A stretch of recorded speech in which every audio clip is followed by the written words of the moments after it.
Bonjour et bienvenue à Une fois paisible. Et on continue aujourd'hui notre série sur la doctrine calviniste de l'expiation limitée.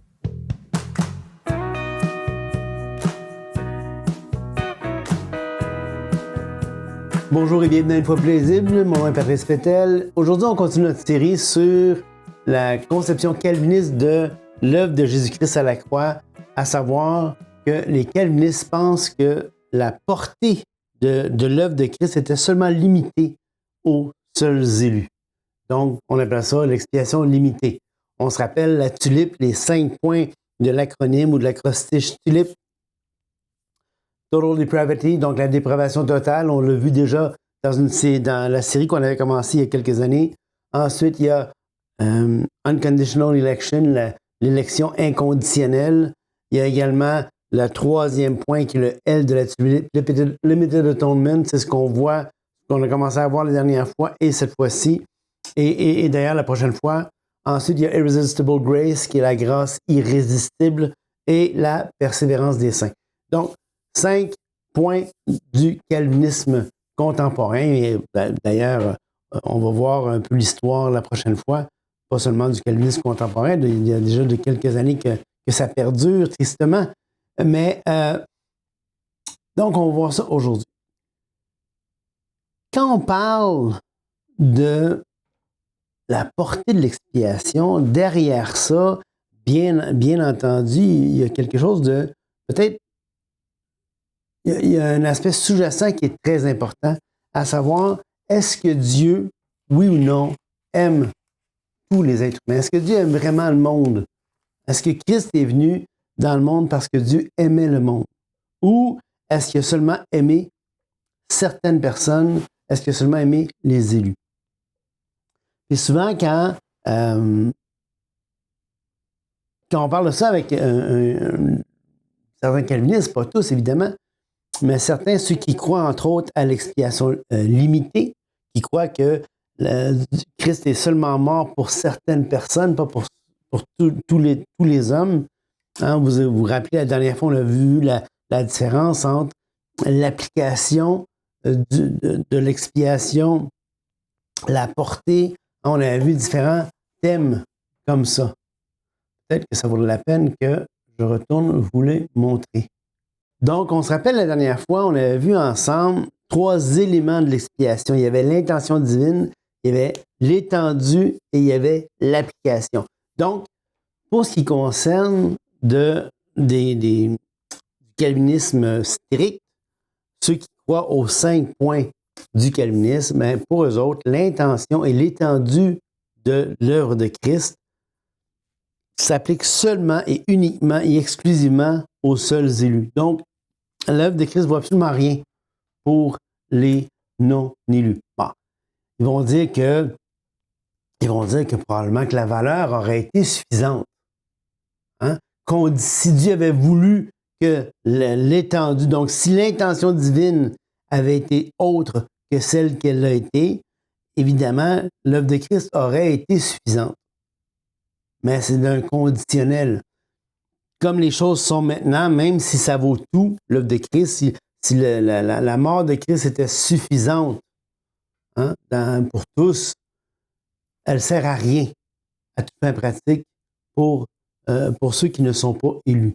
Pour soit ceux qui sont réprouvés ou ceux qui sont sous la conséquence de la prétérition. On se rappelle, la prétérition, c'est le fait que Dieu fait simplement passer sans regarder, un peu comme dans la parabole du bon samaritain. On se rappelle, il y avait un homme qui était sur le bord de la route, qui était ensanglanté, qui avait été battu probablement par des brigands. Et les scribes, ils traversent la rue pour ne pas s'occuper de la personne qui avait été battue. C'est ça, la prétérition. Alors, ce que les calvinistes veulent nous faire croire, c'est que Dieu est semblable à ces individus-là qui traversent la rue pour ne pas s'occuper de la personne qui a été battue, qui a été massacrée. Non. Et donc, ça, c'est la prétérition. D'autres vont dire, non, en fait, c'est Dieu qui a demandé aux brigands d'aller battre la personne parce qu'elle a été vouée au châtiment et il ne s'en occupe pas non plus. Et c'est un petit peu ça l'image de la réprobation ou la différence entre la réprobation et la prétérition, grosso modo. Donc, l'intention, l'application, l'étendue. Donc, derrière ça, évidemment, il y a l'idée que est-ce que Dieu, oui ou non, aime vraiment tous les êtres humains? Évidemment, il y a le fameux passage dans Jean 3,16, car Dieu a tant aimé le monde qu'il a donné son Fils unique, afin que quiconque croit en lui ne périsse point, mais la vie éternelle. Donc, certains calvinistes vont prétendre que le monde, dans ce passage-là, ne veut pas dire vraiment l'ensemble de l'humanité, mais va faire référence uniquement aux seuls élus. Bon, il y a toutes sortes de raisons pourquoi ça ne tient pas de manière exégétique, dans le sens dans l'interprétation du passage, mais plusieurs calvinistes eux-mêmes, dont D.A. Carson, dans son commentaire sur l'Évangile de Jean, qui lui-même est un calviniste strict, va dire que ça n'a aucun bon sens, que monde dans ce passage-là, ça ne s'applique pas à tout le monde. Il va trouver une autre façon de déjouer l'idée que Dieu, est-ce qu'ils les aiment ou ils les aiment pas, les non-élus? Alors, l'autre tactique que certains calvinistes vont dire, mais oui, Dieu les aime, mais il les aime parce qu'il prend soin d'eux. Donc, ils vont parler dans ce cas-là de grâce commune. Dieu les aime parce qu'il en prend soin. Bon.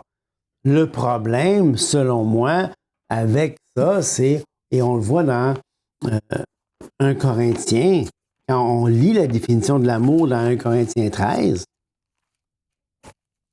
Paul va dire ceci, il va dire « Quand je parlerai les langues des hommes et des anges, si je n'ai pas l'amour, je suis un airain qui résonne et une cymbale qui retentit.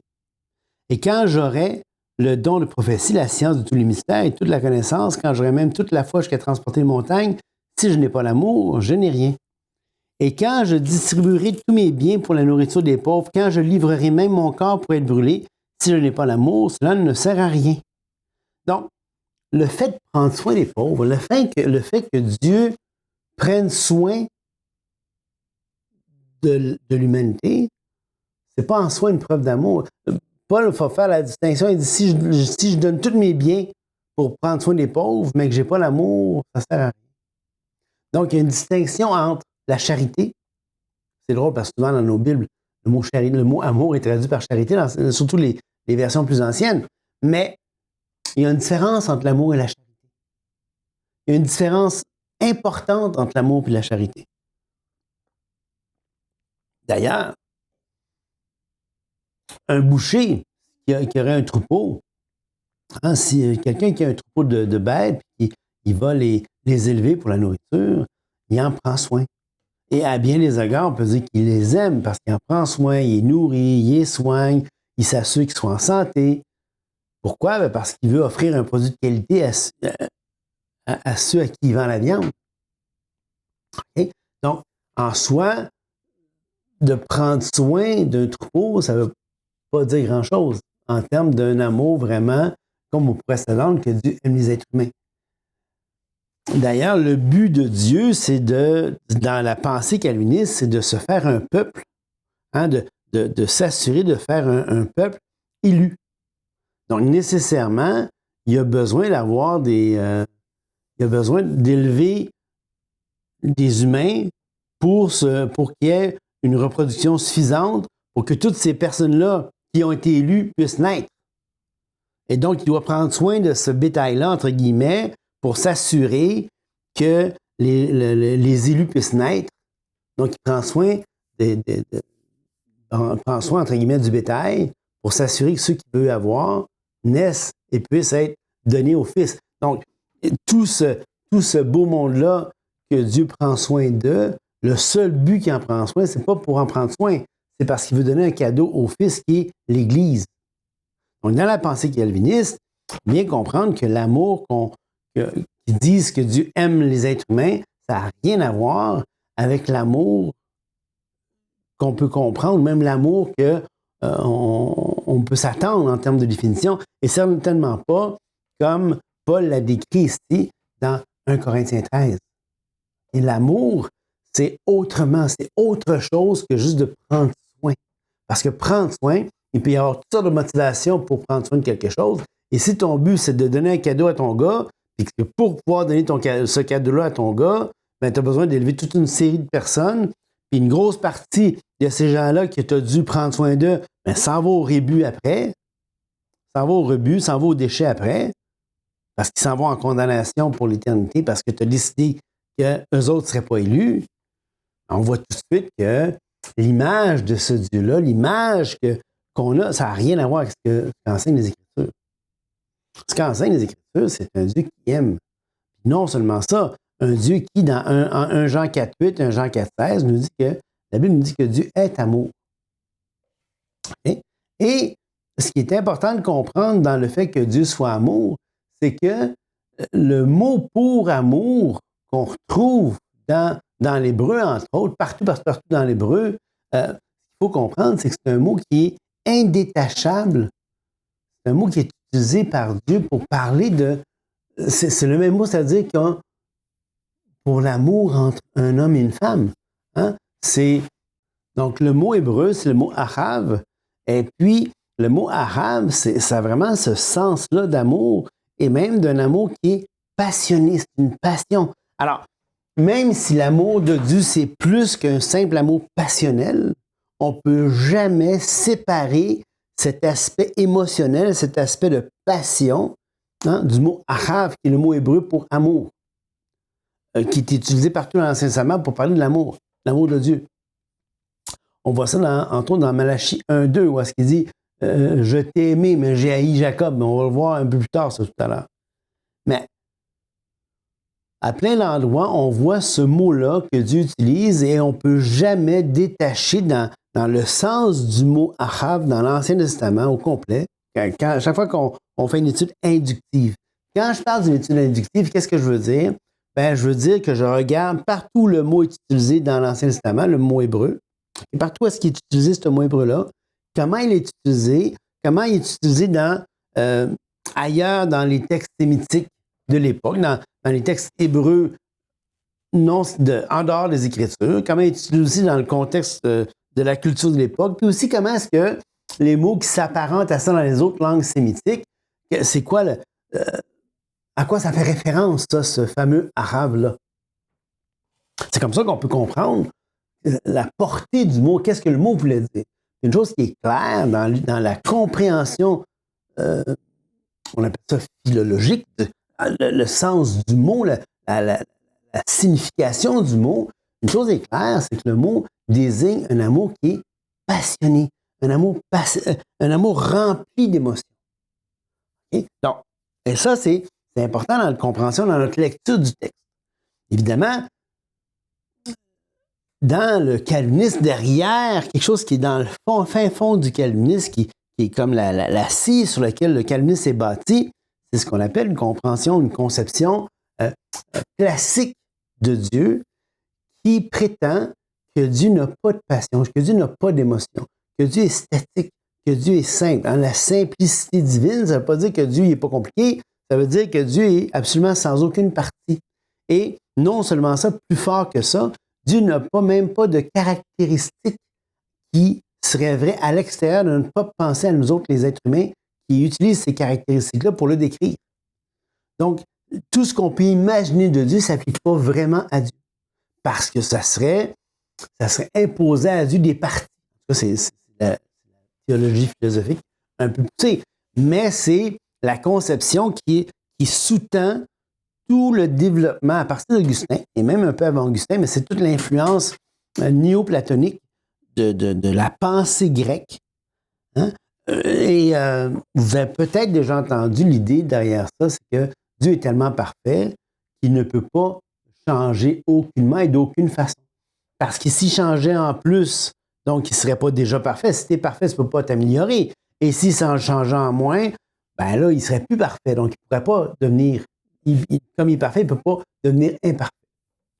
Alors ça, c'est un argumentaire, un argument qui est utilisé par les platoniciens et les néoplatoniciens pour parler de cet aspect statique d'un Dieu qui ne peut pas bouger d'aucune façon. Dans la pensée grecque, dans la pensée classique de Dieu, de tout le développement du Moyen Âge, les scolastiques, le scolastisme qu'on appelle, avec en tête de liste Augustin et d'autres contemporains d'Augustin qui étaient vraiment épris de la pensée platonique. Et puis après ça, même chose pour dans le Moyen Âge, le développement de la pensée sur Dieu dans la théologie scolastique. Et après ça, tu as l'influence aristotélicienne qui va venir avec Daquin. Mais Daquin a quand même cette pensée-là d'une pensée très classique. La simplicité de Dieu est très importante pour Thomas d'Aquin. À tel point que donc, Dieu ne peut pas avoir aucune émotion. Dieu est absolument impassible. Quand on dit qu'il ne bouge pas, c'est qu'il ne peut pas avoir de variation dans ses émotions. Alors, c'est un genre de Dieu très froid, qui n'a pas d'extension non plus temporelle, pas d'extension spatiale. Hein? Donc, c'est comme vraiment je ne sais pas si vous avez déjà vu ça en géométrie. Moi, dans mon temps, on enseignait ça encore, la géométrie euclidienne, mais on parlait d'un point géométrique, quelque chose comme d'infiniment petit, sans extension sur la droite géométrique. Bien, c'est un petit peu la description que, quand on lit tant bien les philosophes grecs que les théologiens du scolasticisme, quand on étudie ça, eh bien, c'est un petit peu la description qu'on ressort de Dieu. Hein? C'est un Dieu qui est absolument et parfaitement immuable, absolument et parfaitement simple, sans aucune partie, absolument et parfaitement intemporel. Il n'y a pas de variation aucunement en Dieu, il est complètement statique. Dieu n'a pas non plus, dans la pensée classique, de potentiel, parce qu'il est pure actualité. On va parler de pure actualité.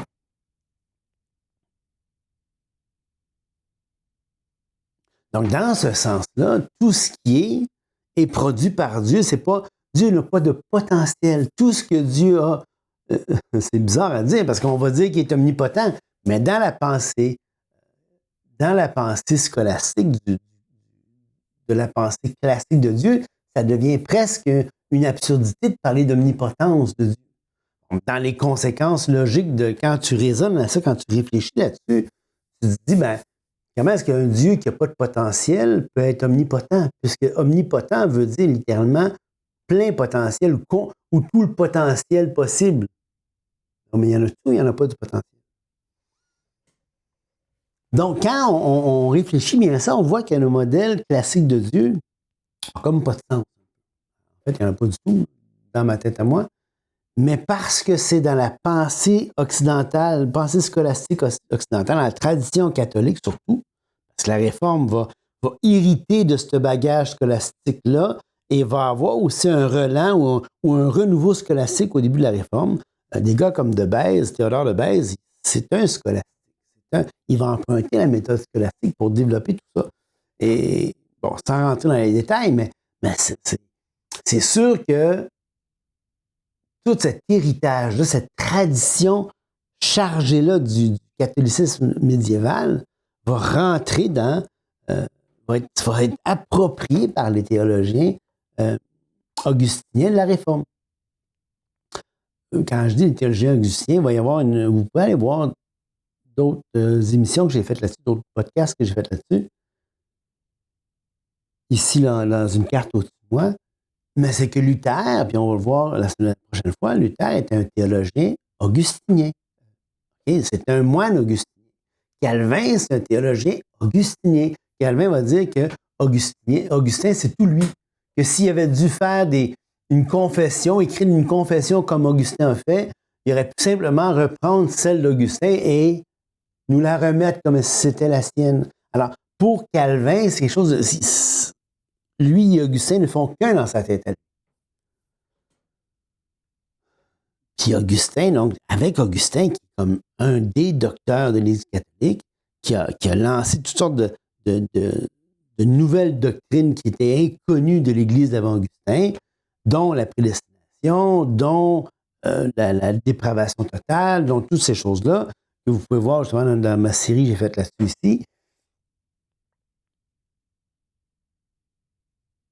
Donc, on voit qu'ils ont une pensée bien, bien particulière sur qui Dieu est. OK. Ça pour dire que si on revient de l'avant, quand on parle de l'amour de Dieu pour l'humanité, on comprend bien que dans un monde où est-ce que ton Dieu ne peut pas avoir d'émotion, peut pas avoir... Et même quand on dit que Dieu est amour, ben dans la conception de la simplicité de Dieu que je vous parlais tantôt, c'est même pas vrai de dire ça, que Dieu est amour. Parce que toutes les caractéristiques se résument tout à son être, son existence. Nous, on le dit, donc nous, on en parle comme ça parce que c'est comme ça que ça nous aide à comprendre Dieu. Mais dans le fond, il n'y a rien de qu'est-ce qu'on peut penser sur Dieu qui s'applique vraiment à Dieu. Pourquoi on fait de la théologie à ce moment-là? Je ne le sais pas. Une chose est claire. C'est dans tout ce développement-là philosophique, de la théologie philosophique issue du scolasticisme moyen-âgeux, issue de la philosophie grecque, surtout du platonicisme, du néo-platonicisme, il n'y a rien de tout ça qui correspond à la Bible. Alors, ou bien donc on dit, ben la Bible, c'est sur la Scriptura, puis on croit ce qui est écrit, ou bien on doit laisser de côté ce qui est écrit dans la Bible, puis prendre tout ce qui est issu de la philosophie, puis du scolasticisme médiéval, puis là, on doit choisir, est-ce qu'on choisit la tradition ou est-ce qu'on choisit la Bible? Et la Réforme va dire, non, nous, c'est sur la Scriptura. Oui, mais il amène sur la Scriptura avec tout ce bagage, toute cette fondation-là philosophico-théologique ou de théologie philosophique. Tout ce bagage-là, il est comme dans la fondation sous terre. Puis là, on va commencer à lire la Bible avec toute cette fondation-là, avec nos lunettes bien néoplatoniques, bien augustiniennes, bien thomistes, de Thomas d'Aquin. Puis on importe ça dans notre lecture des Écritures. Puis là, on laisse pas la Bible nous parler. On laisse toute cette philosophie-là, toute cette théologie-là nous dire ce que la Bible doit dire, indépendamment de ce qu'elle nous dit vraiment. Alors, quand on arrive à un mot comme Ahav, le mot hébreu, puis qu'on dit non, moi je veux faire une étude inductive, je veux laisser la Bible me dire ce que le mot veut dire. Quand Dieu utilise ce mot-là, qu'est-ce qu'il veut dire ce mot-là? Et là, tu réalises que, attends, Dieu est loin d'être impassible. Impassible, ça veut dire pas d'émotion. Dieu est passionné. Tournez avec moi dans le superbe passage. Attends, on va tourner dans... Je me devance. On va tourner dans Osée chapitre 3. Osée chapitre 3. Puis là, n'oubliez pas que... Attendez. Quand on pense au livre d'Osée, quand on se met dans l'histoire d'Osée, c'est quoi l'histoire d'Osée? Osée choisit un gars. Osée. Okay. J'ai dit Osée choisit un gars. Dieu choisit un gars, Osée. Il lui dit, va et aime une prostituée. Va, trouve-toi une prostituée. Il dit ça au chapitre 1 de Osée. Okay? Osée 1.1, la parole de l'Éternel qui vient à Osée, fils de Béri, au jour d'Ozias, de Jotam, d'Akaz et d'Ézéchias, soit de Juda, et au jour de Jéroboam, fils de Joas, soit d'Israël. Verset 2, commencement de la parole de l'Éternel par Osée. Et l'Éternel dit à Osée, va, prends-toi une femme prostituée et des enfants de prostitution, car le pays s'est entièrement prostitué en abandonnant l'Éternel. OK? Donc, le livre d'Osée, c'est cet extraordinaire. Dieu va se choisir un prophète. Dieu choisit Osée. Et il se sert de la vie d'Osée comme d'une parabole impressionnante, extraordinaire sur comment Dieu se voit par rapport à son peuple Israël. Il va dire, prends-toi une femme prostituée parce que c'est comme ça que Israël agit envers moi. Elle se prostitue en m'abandonnant. Et tout le livre d'Osée, on voit cet amour que Dieu a pour son peuple qui est imagé par l'entremise de la vie de cet homme-là, Osée, que Dieu appelle à ça, à aller trouver une prostituée, à la prendre pour femme. Et là, et à tout bout de champ dans le livre d'Osée, on voit Dieu réagir avec émotion. Il n'y a aucune façon qu'on peut lire le livre d'Osée sans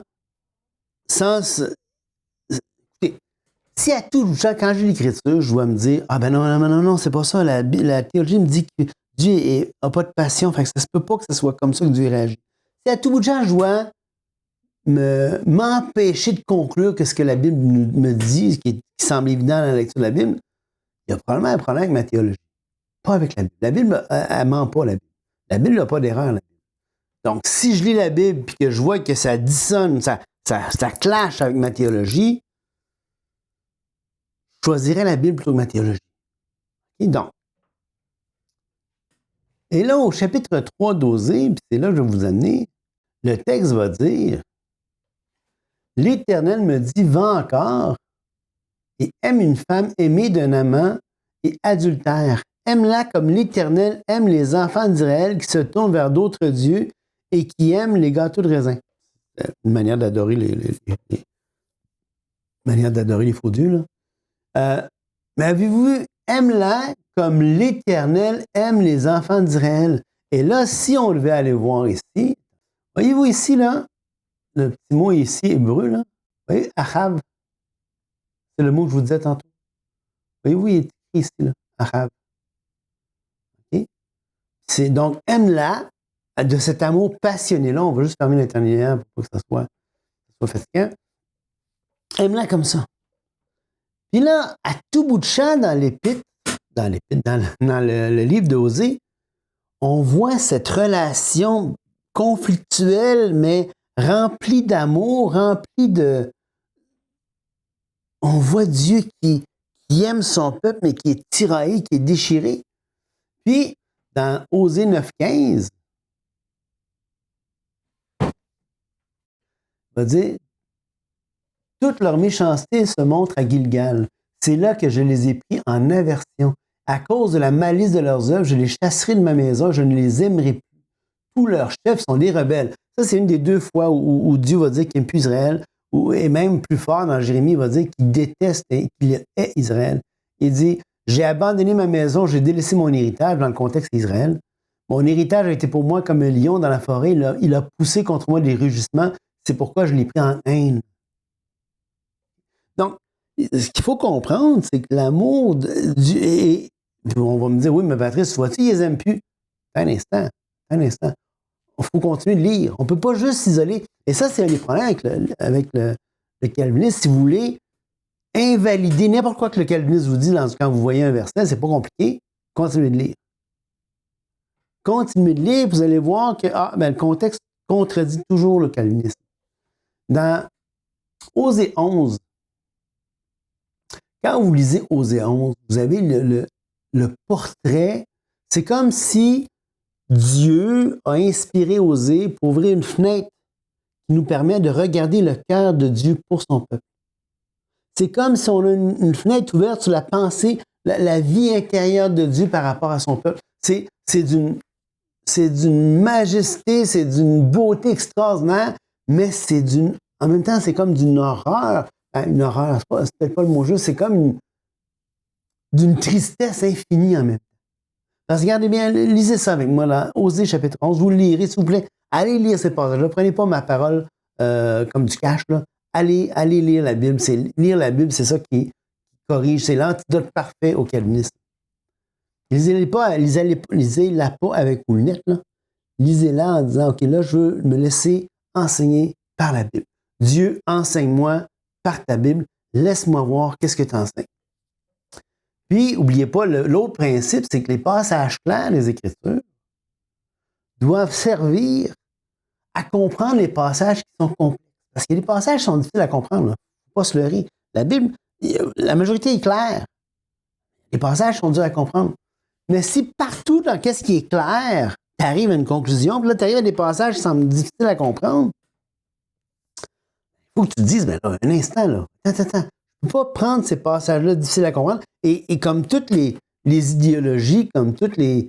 sans vouloir dire que le calvinisme c'est une secte, c'est pas ce que je suis en train de dire, mais toutes les sectes vont faire ça. Ils vont prendre des passages difficiles à comprendre, des passages qui sont obscurs un peu, puis ils vont prendre ça pour prouver leur point. Et tristement, c'est une tactique qu'on voit utiliser chez les calvinistes. Donc, Osée chapitre 11.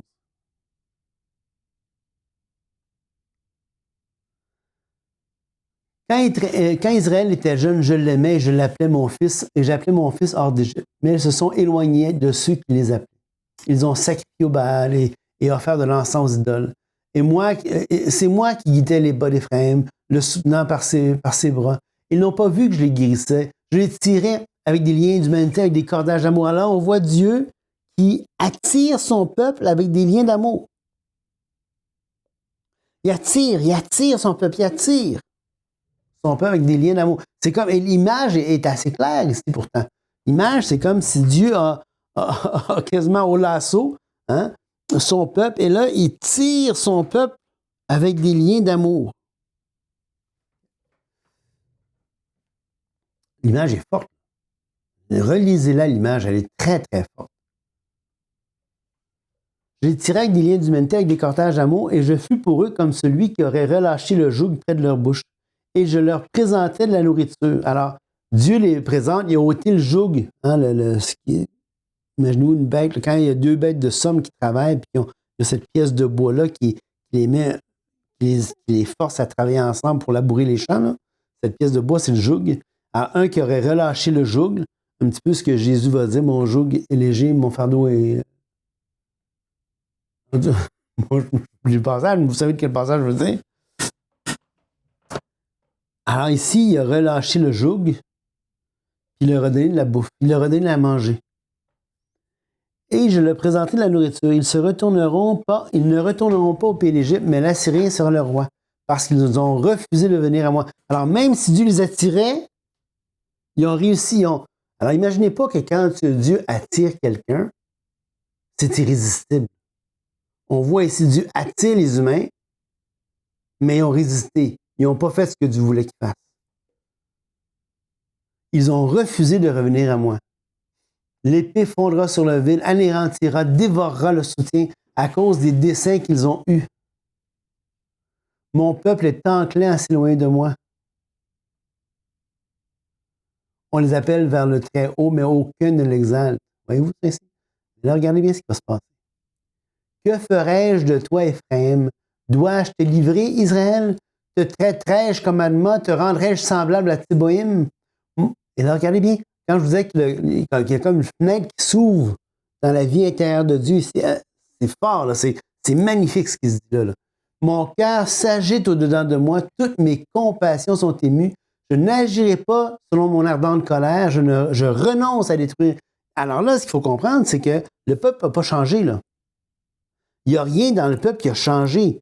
Dieu décide de changer son plan, sa façon d'agir envers son peuple, même si son peuple, lui, il continue d'être errant. Là. Il n'a pas changé. Dieu, c'est pas parce qu'ils ont changé que Dieu ici décide de changer. Là. Non. Dieu, on voit une progression dans ses émotions. Au début, il est comme fâché, il est blessé l'amour, elle est blessée l'amour. Et il est comme outré de ça. Puis à un moment, il dit, attends, oh. Il dit, qu'est-ce que je vais faire de toi?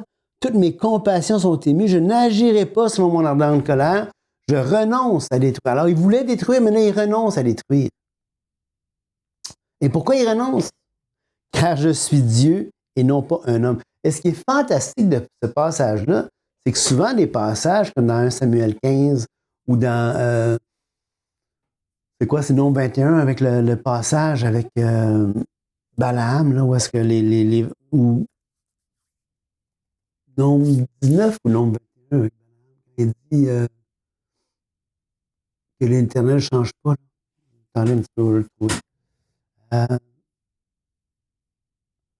Dans 1 Samuel 15, quand Dieu rejette Saül, dans 1 Samuel 15, 10, c'est la parole de l'Éternel vint à Samuel. Je vais vous le lire. Et la parole vint à Samuel en disant, je me repens d'avoir établi Samuel pour roi. Car il s'est détourné de moi et n'a point exécuté mes paroles. Et Samuel fut fort attristé et il cria toute la nuit. Et Samuel se leva de bonne heure pour aller le matin à la rencontre de Saül. Et on rapporta à Samuel disant, Saül est allé à Carmel et voici, il a érigé un trophée il s'est tourné ailleurs et a passé plus loin et est descendu à Gilgal. Et Samuel vint vers Saül et lui dit, « Béni sois-tu de l'Éternel, j'ai exécuté la parole de l'Éternel. » Et Samuel dit, « Quel est donc ce bêlement de brebis à mes oreilles? Est-ce le beuglement des bœufs que j'entends? » Et Saül dit, ils les ont amenés les Amalékites, car le peuple a épargné le meilleur du menu et du gros bétail pour sacrifier à l'Éternel ton Dieu. Et le reste, nous l'avons détruit entièrement. Mais ce que Dieu avait demandé, c'est que tout soit détruit entièrement. Donc, Dieu voulait avoir une obéissance totale.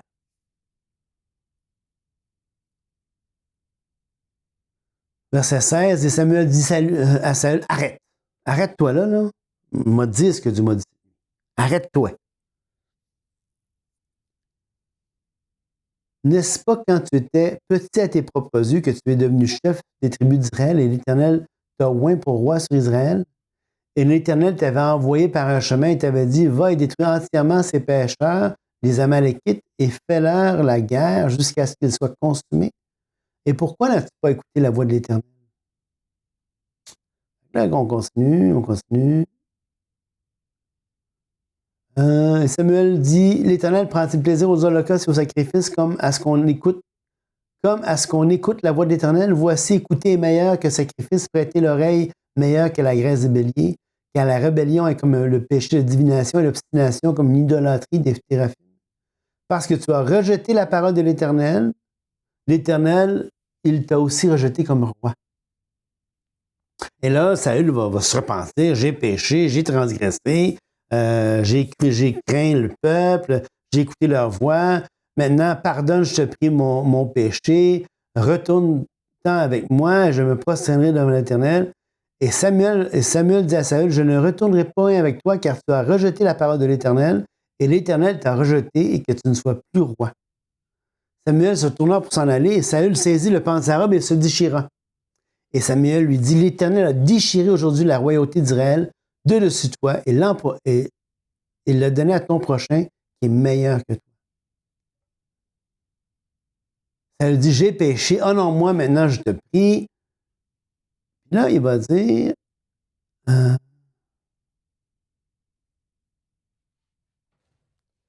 verset 29, 15-29, et aussi la seule confiance d'Israël ne ment point, ne se repent point, car il n'est pas un homme pour se repentir. Alors ici, comme on voit que Samuel va dire, Dieu n'est pas un homme pour se repentir. Ce qui est intéressant dans ça, c'est qu'on voit la même chose dans Nombre. C'est Nombre, j'ai dit Nombre 21 tantôt, Nombre 19. Non, c'est Nombre 23, 19. J'avais dans la vingtaine, puis j'avais le nombre 19. C'était pas loin. Dieu n'est pas un homme pour mentir, ni un fils de l'homme pour se repentir. Dans Nombre 23, 19, c'est Balaam, le faux prophète, qui dit ça. Aura-t-il dit et ne fera-t-il pas? Aura-t-il parlé et ne s'accomplira-t-il pas? Alors là, souvent, on va prendre ces deux passages-là. Et ce qui est intéressant dans le passage de Samuel, c'est que au début du texte, on voit Dieu qui dit « Je me repens d'avoir mis Samuel comme roi ». À la fin, il dit à peu près la même chose « Je me repens d'avoir mis Samuel comme roi ». Puis au milieu, il va dire « Ah ben, Dieu n'est pas un homme pour se repentir, ni le fils de l'homme pour mentir. Il n'est pas un homme pour mentir, ni un fils de l'homme pour se repentir. » Mais on a vu dans Osée, il a changé d'idée précisément parce qu'il est Dieu et pas un homme. C'est fort, c'est fort. Mais on voit donc l'amour de Dieu, qui est ce achav-là, cet amour passionnel pour les êtres humains. On voit ça, on l'a vu dans les prophètes, on voit dans Jean 3,16, on voit quand il parle dans 1 Jean 4,8 comment Dieu aime le monde, que Dieu est amour carrément. Et on voit comment est-ce que Dieu aime l'être humain, aime tous les hommes. Et cette motivation-là, c'est l'intention, et c'est pour ça que Christ est venu sur terre, c'est pour ça l'incarnation. Christ s'est incarné, et parce qu'il s'est incarné pourquoi? Le 3,16 est clair. Il s'est incarné parce que Dieu a tant aimé le monde. Donc, si c'est le monde qui t'a aimé, donc l'intention divine, c'était pour le monde. C'était pas autre chose que ça. Mais alors, ça veut dire quoi quand tu vas dire j'ai aimé Jacob, mais j'ai haï Ésaü? Qu'est-ce que ça veut dire? Ben, il faut comprendre, c'est qu'à l'époque, dans les langues sémitiques, puis dans le contexte du Moyen-Orient dans ces époques-là, c'était un langage d'alliance. Quand tu disais, quand un suzerain, quand il y avait un pays vassal qui venait se joindre, ou même quand il y avait une alliance entre deux parties, que ce soit un traité de paix ou que ce soit simplement entre deux individus, il y avait le langage amour-haine qui était utilisé. Et donc, c'était une image de l'alliance qui était conclue entre les deux parties. De la même manière qu'un mariage, c'est une alliance entre deux personnes qui s'aiment. Donc, il y avait ce concept-là, ça avait été adapté, si tu veux, le langage avait été adapté à la notion d'alliance. Alors, l'amour d'alliance et la haine d'alliance, ça veut dire que quand il y a une alliance entre deux parties, puis qu'il y a un des deux parties qui ne s'acquitte pas de ce à quoi il s'est engagé dans l'alliance, il y avait une relation haine qui s'établissait, qui était indépendante du sentiment ou de l'émotion associée à ça. Il y avait comme une acceptation ou un rejet. Et donc, quand Dieu va dire dans Osée 9, je l'ai plus aimé, on voit qu'Osée 11, il l'aime encore, il est encore ému pour lui, mais il y a cette relation d'alliance-là qui est comme brisée aussi. Okay? Quand il va dire dans Jérémie que je ne les ai plus, que je les ai pris en haine, ben c'est parce que dans le contexte, il est obligé de mettre des jugements dessus parce qu'ils ont violé l'alliance. Alors, amour et haine, dans ce contexte-là, c'est vraiment particulier. Ça ne veut pas dire que Dieu n'a pas de passion. Ça veut dire que en plus de la passion qu'il éprouve pour Israël, pour l'être humain en général, parce qu'on voit à plusieurs reprises dans les Écritures comment Dieu est comme blessé ou outré du comportement des humains. Dès lors que Dieu s'est engagé par une alliance envers quelqu'un, envers un groupe de personnes, envers un peuple, en plus, il y a cette notion d'haine et d'amour-là, mais dans un contexte d'amour d'alliance et de haine d'alliance. Donc, pour ce qui concerne Ésaü, premièrement, ça ne parle pas de l'individu Ésaü, ça parle de la nation. Et la raison pourquoi il fait ça, c'est qu'au départ, Ésaü faisait partie des fils d'Abraham et Dieu aimait Ésaü.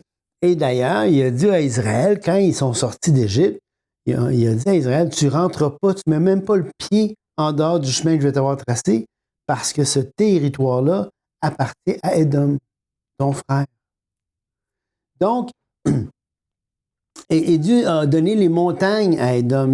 Il a béni Édom. De la même manière qu'il a béni Isaac, de la même manière qu'il a béni Jacob, de la même manière qu'il a béni, dans le fond, il a béni Israël, il a béni Édom. Il a béni Édom de plein de façons différentes. Et donc, la haine, c'est une haine d'alliance. C'est une haine. Dieu n'a pas choisi, simplement pas choisi Édom pour qu'il soit celui par qui viendrait le Messie.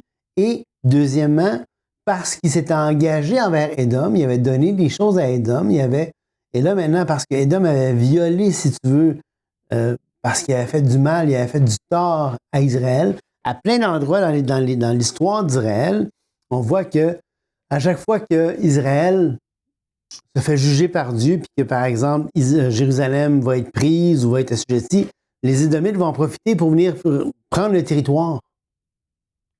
Et Dieu va les juger. Et c'est dans ce contexte-là, et quand Dieu a jugé Israël, donc que ce soit le royaume du Nord ou le royaume du Sud, puis qui sont amenés en déportation, qui sont exilés, Édom va prendre la place, va remplir le pays. Okay?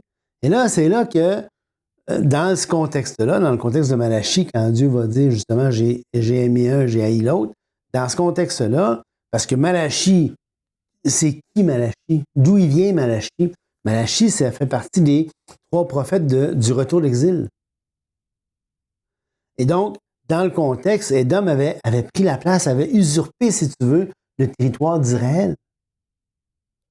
Puis en plus de tout ce qu'il a fait à travers les siècles par rapport à Israël, c'est dans ce contexte-là que Dieu va dire, j'ai aimé Jacob, j'ai haï Ésaü. En plus, dans Acte 15, je pense que c'est Jacques, dans Acte 15, qui va prendre Édom, une prophétie qui est faite pour Édom, puis il va l'appliquer au salut des nations. Alors, Édom devient un symbole, si tu veux, du salut des nations. Étonnamment. Alors, toute cette idée-là de haine que Dieu a haï, que c'est une question de réprobation, Dieu a haï Ésaü d'avant la... Non, ça n'a rien à voir avec l'élection pour le salut. Là. Même qu'au contraire, dans Acte 15, il y a une application qui est faite pour une prophétie par rapport à Édom au salut des nations. Donc, on ne peut pas commencer à tirer les versets hors contexte, les adapter, les appliquer à tort et à travers à tout le monde. Non, c'est pas comme ça que ça fonctionne. Il faut que tu prennes le temps de dire, OK, dans le contexte, ça veut dire quoi? Alors, quand Paul cite ça dans Romains 9, il fait référence, entre autres, à la naissance des 2 jumeaux, Jacob et Ésaü, puis la prophétie qui est faite à la mère des 2 jumeaux, c'est que 2 nations se battent dans ton ventre. 2 nations. Ça n'a aucun égard au salut des individus. D'ailleurs, pendant la vie des 2 hommes, jamais Ésaü a servi Jacob. Bien au contraire, c'est Jacob qui a fait obédience, si tu veux, qui s'est prosterné, je pense, c'est 7 fois par rapport à Ésaü. Ça n'a aucun rapport avec le salut, ça a rapport avec le service. La prophétie, c'est quoi? Le plus vieux servira le plus jeune. Non pas en termes de salut, mais en termes que c'est Israël qui est choisi, c'est lui qui a la terre promise, et ultimement, Édom va servir. Okay? Donc, ça n'a rien à voir avec l'amour d'une élection quelconque pour le salut. Cette histoire-là, ça n'a simplement rien à voir à ça. OK? Donc, Dieu aime tous les hommes, puis il va rentrer parce que on est héritier selon la promesse, parce que quand on place sa confiance en Jésus-Christ seul pour la vie éternelle, on est placé en Jésus-Christ, on est hanté dans le Fils, on devient une seule et même plante dans Romains 6 avec lui, on devient héritier selon la promesse, on devient héritier de quoi? Ben, des alliances, des promesses faites à Israël, parce qu'on devient co-héritier avec Christ. Alors, étant co-héritier avec Christ, mais on participe aux bénéfices spirituels de ces promesses-là, de ces alliances-là. Et en particulier la nouvelle alliance, parce qu'on est hanté, on est uni avec le Fils est l'héritier selon la promesse, donc on bénéficie de toutes les bénédictions spirituelles de la nouvelle alliance en Jésus-Christ. Donc on a cette relation, donc on est aimé en Christ d'une façon particulière, non pas qu'elle est dit, on est aimé parce qu'on est aimé comme Dieu aime tous les hommes, Dieu veut que tout le monde soit sauvé, qui est patient, qui veut que tout le monde soit sauvé. Mais en plus, on a cet amour d'alliance-là qui est institué parce qu'on est mis en Jésus-Christ. D'accord? Je vous laisse là-dessus. On se voit la prochaine fois. Que Dieu vous bénisse abondamment.